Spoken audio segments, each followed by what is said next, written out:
प्रधानमंत्री नरेंद्र मोदी ने आज पीएम स्वनिधि की प्रगति को लेकर समीक्षा की। योजना में पारदर्शिता, जवाबदेही और गति सुनिश्चित करने के लिए प्रधानमंत्री ने योजना के क्रियान्वयन के लिए वेब पोर्टल और मोबाइल ऐप के जरिए तकनीकी समाधान के इस्तेमाल पर जोर दिया।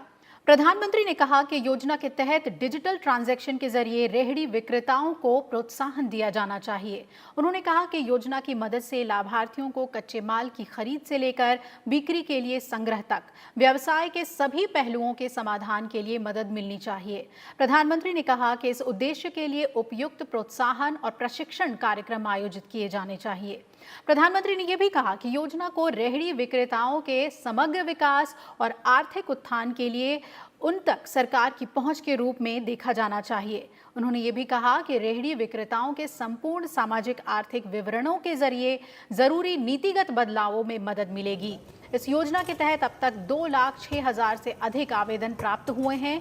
इनमें से 64,000 से अधिक आवेदनों को स्वीकृत किया गया है और 5,500 से ज्यादा को वित्तीय मदद वितरित की गई है।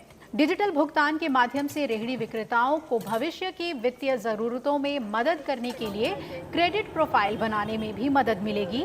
आवास और शहरी मामलों के मंत्रालय ने रेहड़ी विक्रेताओं को सस्ते ब्याज पर ऋण प्रदान करने के लिए विशेष माइक्रो क्रेडिट सुविधा योजना प्रधानमंत्री स्ट्रीट वेंडर्स आत्मनिर्भर निधि योजना शुरू की है। ये योजना उन्हें फिर से काम शुरू करने और अपनी आजीविका कमाने में सक्षम बनाने के लिए मदद प्रदान करेगी। देश भर में वेंडर, हॉकर, ठेले वाले, रेहड़ी वाले समेत 50 लाख से ज्यादा लोगों को इस योजना से लाभ मिलने की संभावना है। योजना के तहत वेंडर 10,000 रुपए तक की कार्यशील पूंजी ऋण का लाभ उठा सकते हैं, जिसे वो 1 साल में मासिक किस्तों में चुका सकते हैं।